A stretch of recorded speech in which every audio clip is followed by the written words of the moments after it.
It's about history. It's about preservation.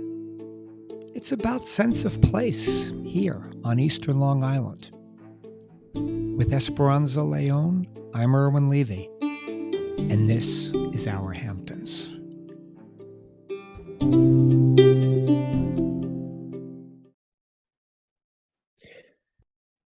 Esperanza.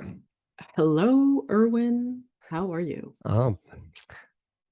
So it wasn't too long ago I took my bike and I took a ride out to Montauk. And did you actually go from your home in Springs to Montauk?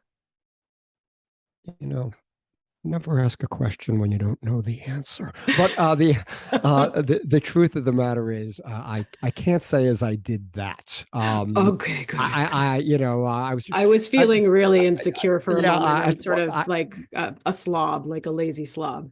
No, there's such a death trap driving down Old Stone Highway, getting to 27 from my house, that I just I actually drove to the beginning of Montauk, but I then took the bike from that point forward. Okay. So I parked by I parked sort of by Kirk's Park and took it from there. So I did take a good ride, but no, I had to get to Montauk first. And by the way, some of those hills are not for my age. Well, exactly. I mean, I was going to be in actual awe of you. Oh my God! Well, thank you for that, but I'm letting you down easy.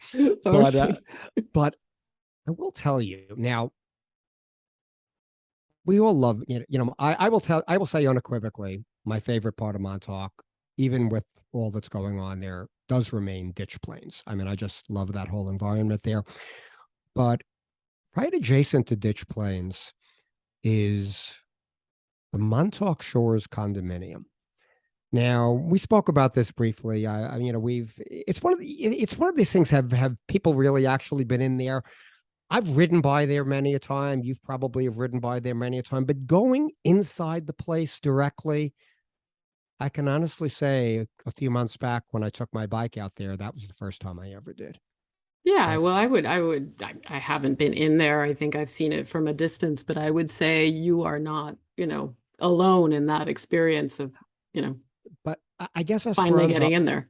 True. I would say that's true. But, and I probably couldn't get in on a summer weekend, even with my bicycle, but on a midweek, on a Wednesday, beautiful Wednesday morning, I went, on a bike, it is gated. You really can't get in, but anyway, I took the bike in there, and I have to tell you, I was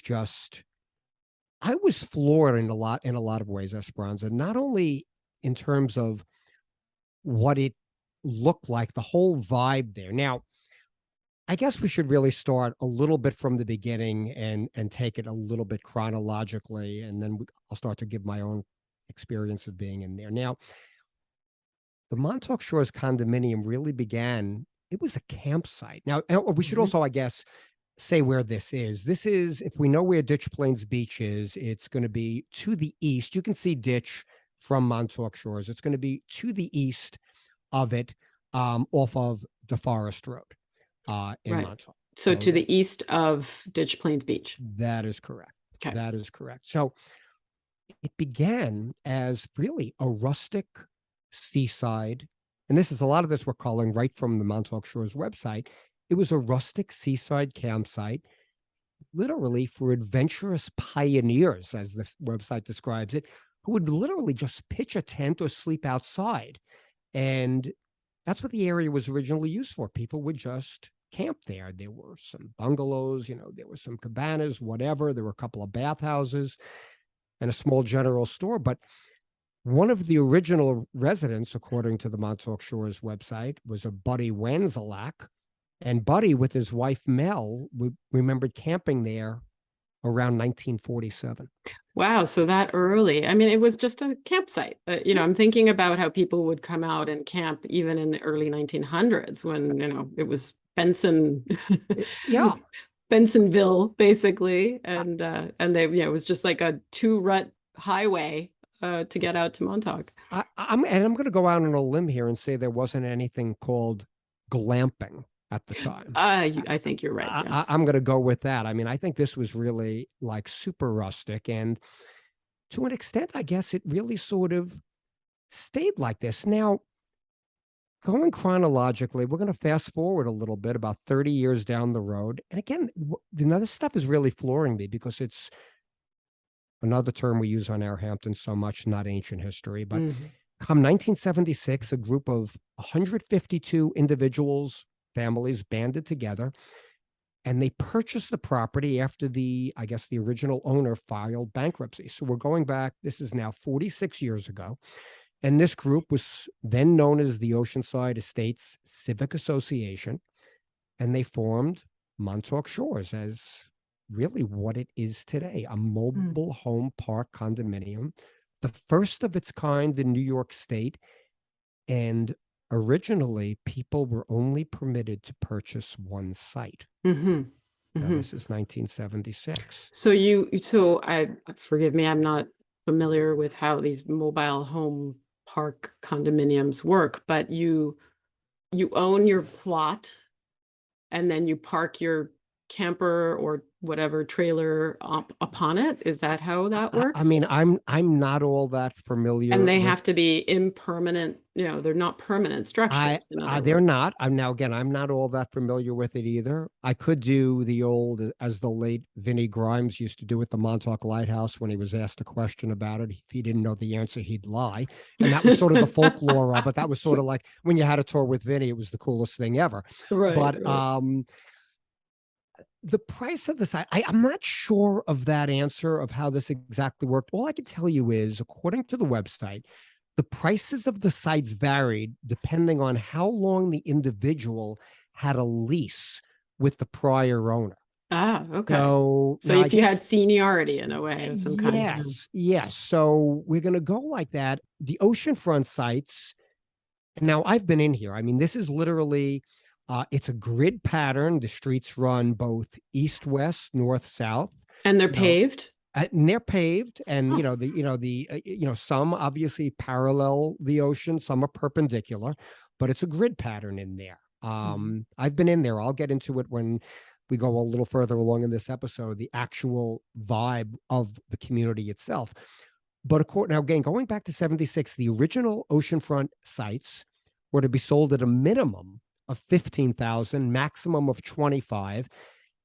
The offering plan also stipulated the interior sites were minimum of 8,000, maximum of 15. And when I say Mhm. the interior, okay, you're not on the ocean, but I mean your You, steps. your steps, but you just don't have like an ocean view. I mean, is Exactly, that, exactly. yeah, Some of these are literally, you walk out the door and you're on the ocean. I mean, right. it's great. It's a bluff, or is it directly on the dune, or On the dune. uh-huh. On the dune, from what I mean, from what I've seen, there. If you go to either end, I mean, you could get ocean access, but no, it's not elevated. I mean, it seems to be Okay. pretty much beachfront. I mean, I wasn't walking behind each individual's personal property, but it was pretty good. Now, there were many who paid less than those prices based on the number of years they had been leasing from the previous owners. And interestingly, the Oceanside Estates Civic Association could not sell the entire 152 sites. And then some people were then permitted to purchase a second site for $7,500. Well, it seems to me like that's a lot of money for some people, no? Even in 1976 I mean, I know it's oceanfront, but still, no? I don't think it was. I mean, I think you had to think about it. Yeah. I I mean, mean, it it's a was not, vacation home, it's and it's not like you were getting something. And I'm not criticizing this in any way. If this was not something that was substantial, you were not getting a real second house. This exactly. was That's what I a mean. Yeah. mobile home, Uh-huh. but so yeah, and again, we remember uh the residents who were living there. I mean, this was really a very, very at the time, I'm sure, this was regular folk.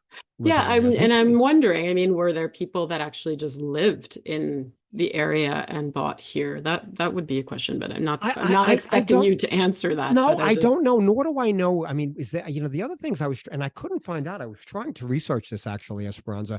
Were people at the time, were they living there year round? Was this yeah. really, that I couldn't really get all that much about that. I couldn't really, so I can neither confirm nor deny. Right. Yeah. I was just Um, thinking that in light of the question I was asking before about it being a lot of money for somebody, but if it's your year-round place, then hey, that could Now, work. reading further, I think this is going to start to answer some of those questions that your obviously inquiring mind did want to know. But it was originally the intention of the newly formed Montauk Shores Condominium to lease a total of 100 sites to the family. But this was changed by a vote of the owners to limit the numbers to 47. So now, So we're going today, from exclusive to more exclusive to really exclusive. exactly, to people literally having compounds here in a sense, especially if they owned it adjacent, which might be what was going on there. There are 152. Now, this is today. And now, again, we're going on the Montauk Shores website.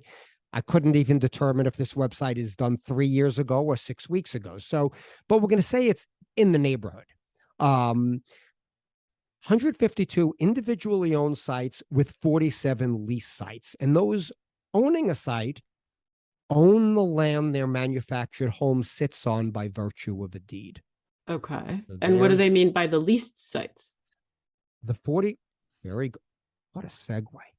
The 47 lease sites are part of the common elements of the condominium, but the tenant owns the manufactured home and other structures on the lot. So only the owners are permitted to serve on the board of managers that oversees the management of the community and works to ensure the quality of life.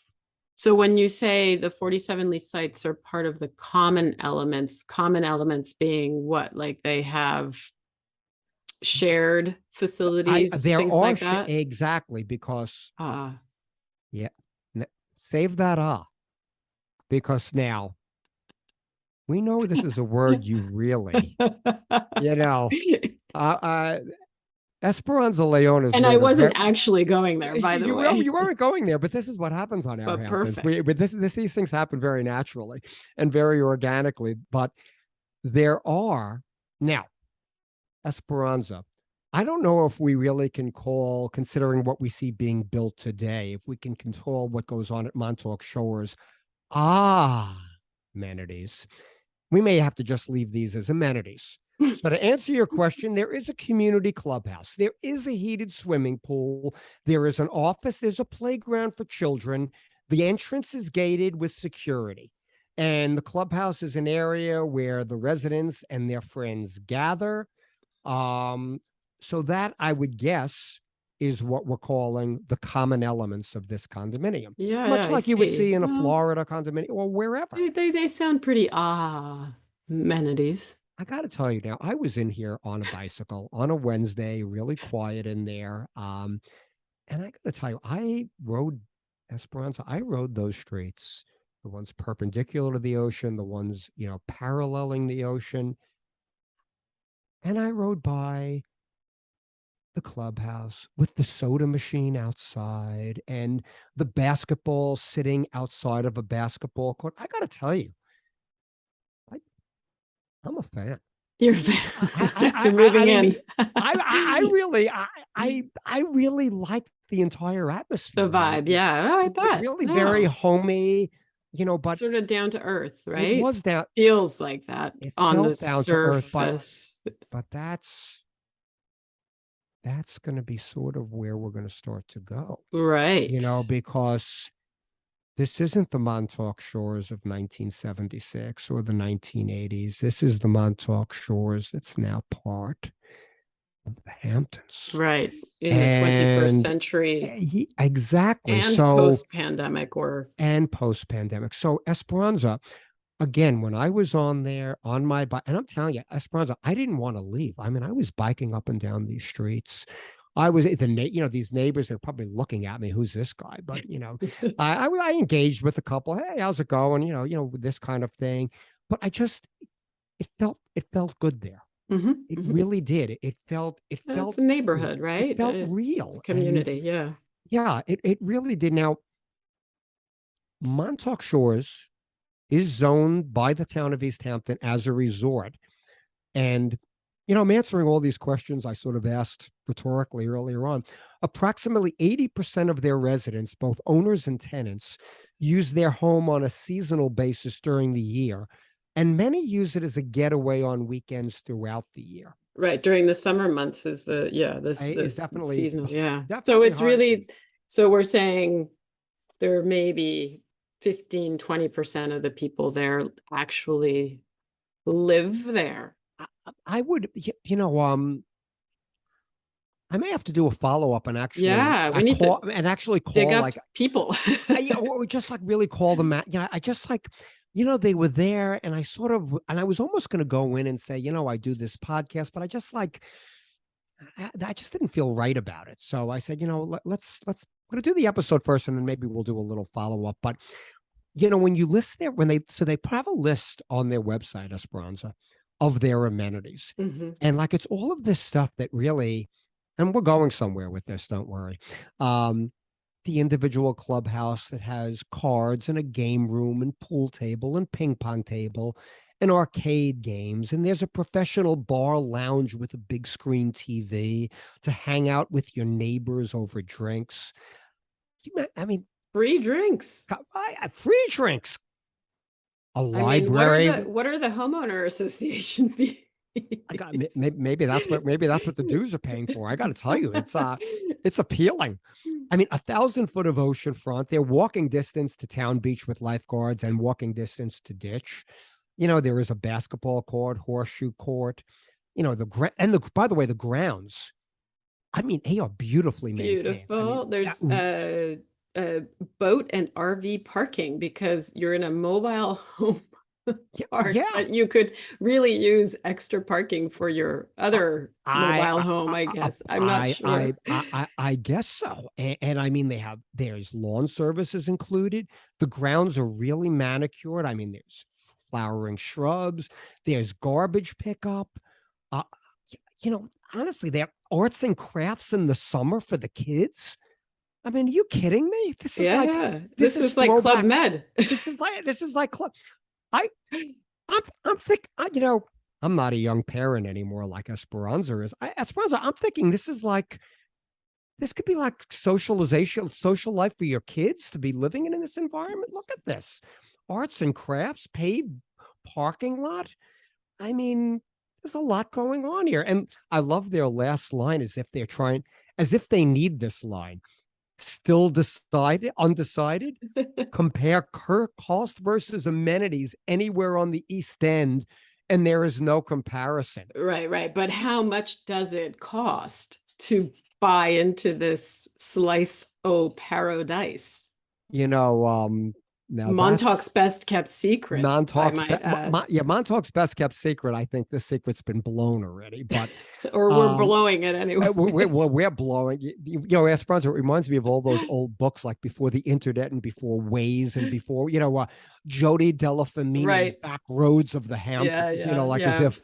if like we all don't know this anymore. But um now this I remember. Now this was not in anything I researched, but I remembered reading this, and I think this was almost whether it was the start of something, whether you wanted to call it the beginning of the end, no pun intended, the beginning of the end.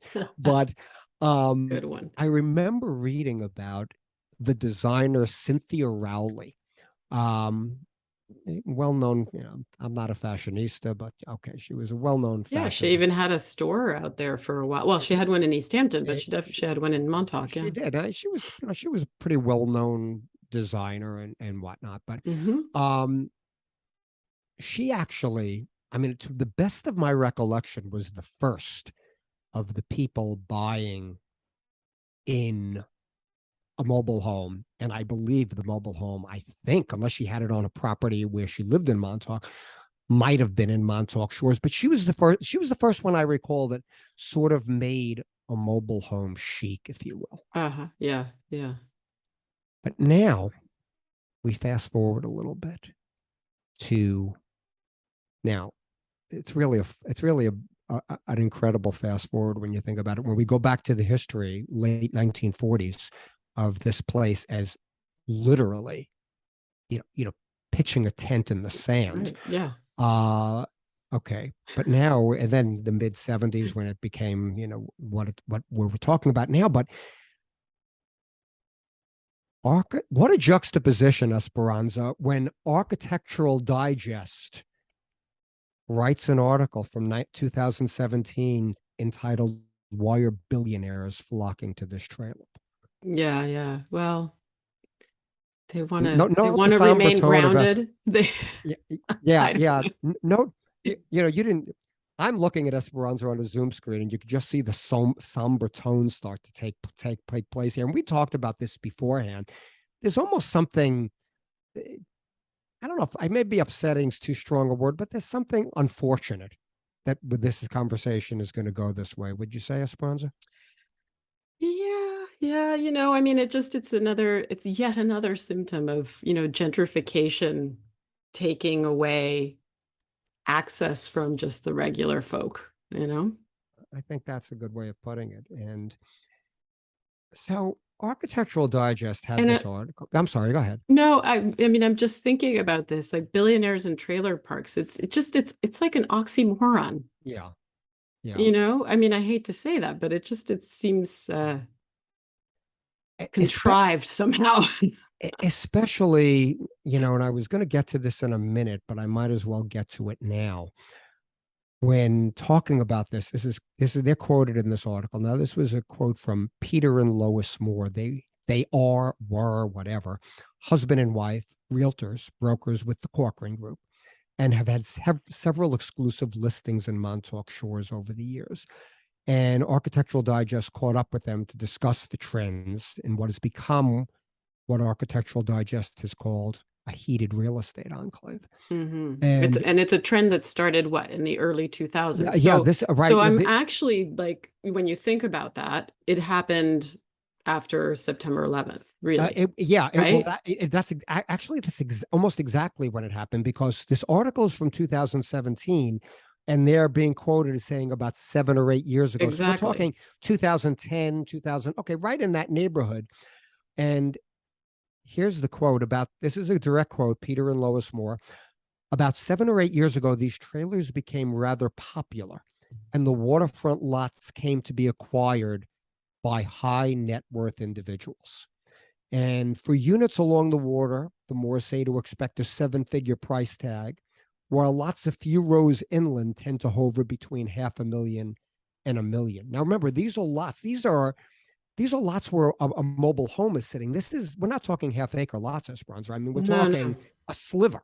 Yeah, It's a exactly. sliver of land. And it's been a steady climb. And here was sort of the most, for me, and I'm going to make an educated guess for you, you're going to sort of have this takeaway also. Because of its proximity to the beach, the units have been subject to another only in the Hamptons real estate trend. And this is Peter Moore. Oftentimes, they're second homes for buyers who don't stay in them. They just use them as beach cabanas.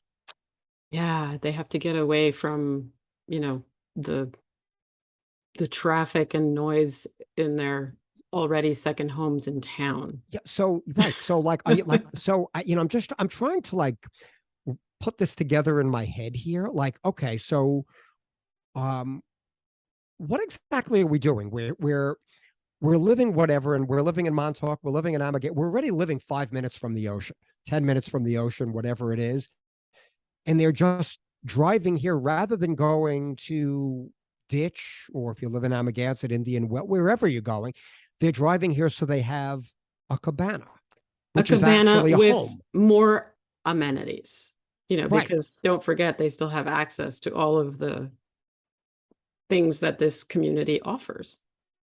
So And not only do they have a home that has all these amenities already, for sure, they also now have this cabana. I mean, it's like the ultimate amenity. It's a Oh luxury cabana. gosh. And and to your point, the bot And this is how we're still in the Architectural Digest article. Any old mobile home won't do, so the buyers have been transforming these trailers into posh environments they are accustomed to in their city and beach houses. Well, this is Peter Moore again. You know, we're not going to use the real estate term tear down. We're going to call it a pull away. A pull away. Referring to the way they pull away. Listen to that. I mean, I got to tell you, Esperanza, I read this article. I read this article when I was researching this, and I'm reading it now, and I'm just like, I know. my head. Like I actually am doing the same thing. I can't believe what I'm reading. Because and I read this already. I didn't equate that tear down and pull away as being, broker babble. Yeah. I mean, so this refers to new buyers towing away existing trailers and replacing them with more luxurious outfits, standard mobile home shells finished with custom millwork and high-end fixtures. I've seen pictures. Yes, so have I. And Peter says and this is a quote, we have seen cases where residents have put $1 million into a trailer's interior design. Right. Yes. These are what, at most 6, 8. I mean, how big are square footage wise a trailer home are we Very talking? good segue, Esperanza Leone. I'm so good. Very good at it. Now, I'm going to answer that question directly as I go even a little bit further, closer to present day, into 2021. Now, there's a real estate, you've seen this magazine. I've seen it. It's like a real estate. It's called The Real Deal. It's a real estate magazine, trade magazine, I guess. To answer that specific question, Esperanza, a 625 square foot trailer home in Montauk is on the market. This was last year, 1.62 million. Now, that may seem high for a mobile home, but the property in Montauk Shores has a good chance of selling near that price. A 595 square foot unit in the community sold in the summer of 2021, a little over a year ago, 1.6 million. Incredible.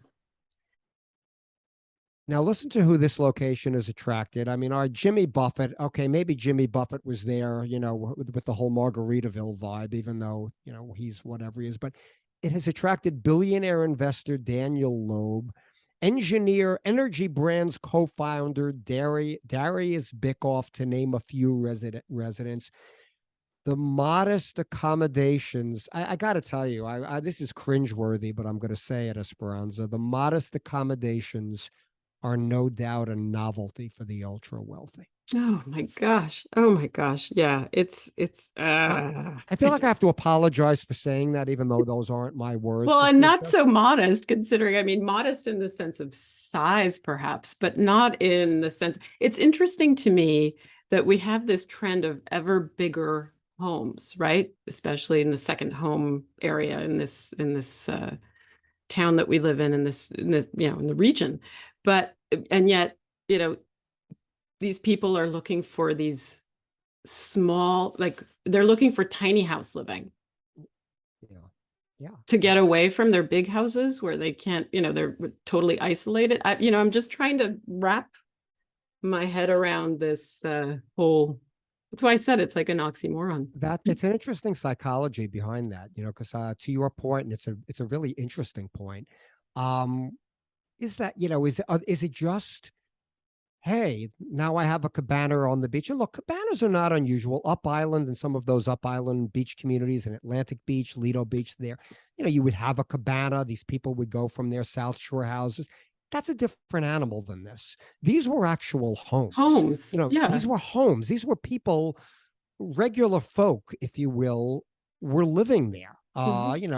People of modest means that couldn't afford, to live in other means. This was their piece of the sand.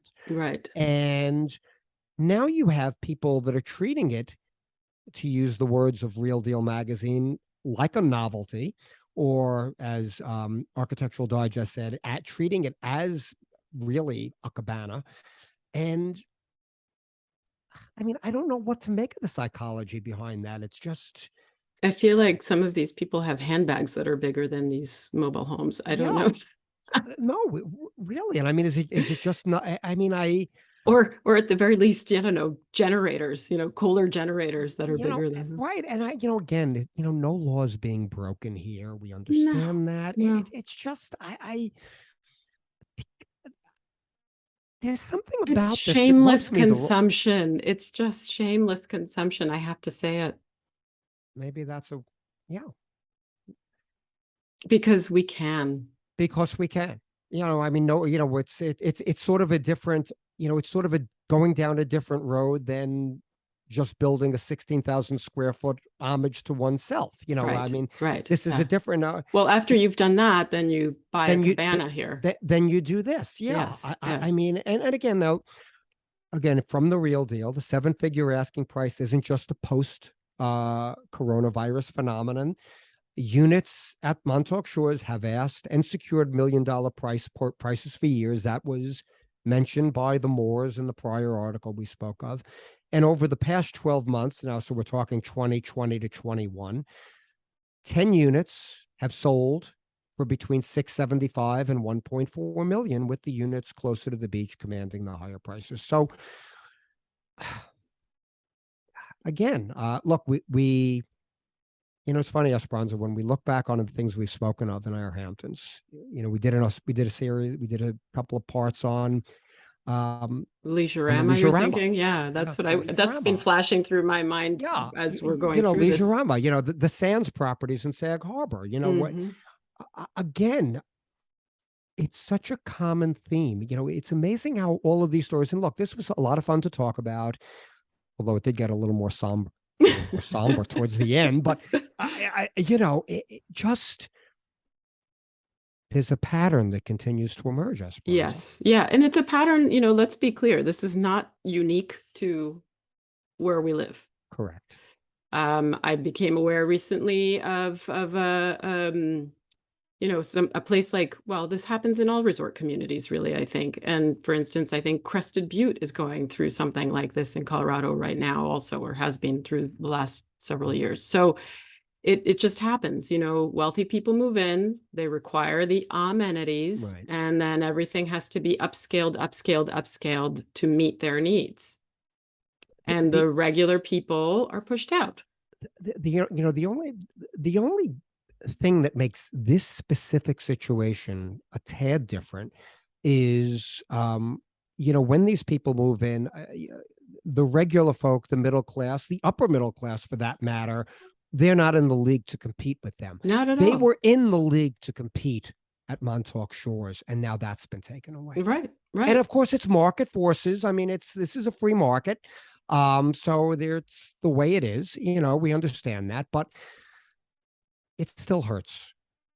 Yeah, it does, because this is something that is happens. It's around the world. You end up having only very, very wealthy and very, very poor, and all the ones in between are obliterated. There's no middle class, right? And it feels increasingly so. I don't know. We're getting very serious. No, I'm sorry. we are getting serious, but I mean, Oh my God. I think, and we're going to start to wrap this up. But Yes. I think the point you're making, and it's really a good one to leave our audience, is while troubling though this might be to a segment of this community, I will speak for myself. It troubles me, but it is something that's not just unique to here. It's something that is happening in places all across the country. But this is our home, so it's hitting home for us. So Yeah. I guess it just hurts a little more. Yeah. And I mean, Montauk was always like, like, I don't know, the Wild West, or well, Right. the Wild East in this Right. case, Right. right? And when you read something like this, it becomes like a cliche, and Yeah. then and that's the part that gets me, because we talk about sense of place. We're losing authenticity. Yes. Yeah. And I can't think of a better place to stop than The right end. there. The end, no pun intended. The end, no pun intended. But wow, that was, I knew, Esperanza, I did know this was going to take that turn. I mean, I sort of felt it. I mean, because it was super light in the beginning, and it was a feel good story. And it was, and again, I don't want to. I don't want to create the illusion that when you're in there, I was just in there. This is recent vintage. Yeah, I mean, it's in the very delightful, recent, right? it felt delightful to be in Yeah, there. yeah, It felt real. But these things, and it's the kind of thing. I'd almost love to interview some of the people that are there, some of the longtime residents, what their feeling yes. is on this, and maybe that's a podcast for another day. But I'm glad we had this conversation because it I was. want to thank you for bringing it to the, as a topic, because I wouldn't have thought of that, and it's really definitely a good one, a It was really a. good one, because It, it has it, so many levels of it really does have a lot of levels, dialogue. and Yeah. it's really got, and it's really, if we wanted to do real investigative journalism on our Hamptons, and we really went there, with a mic, and like went into the office and asked the office what's going down here, and some of the residents who probably would be really cool, assuming we didn't get thrown off the place. But that is a conversation for another day. But Esperanza, this was really a lot of fun, and thank you so much. Thank you, Irwin. And I guess we'll have to do it again in a couple of weeks, right? Yes, we will. Have a great night.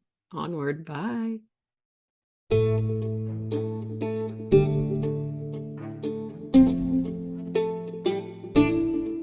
Thanks so much for joining us.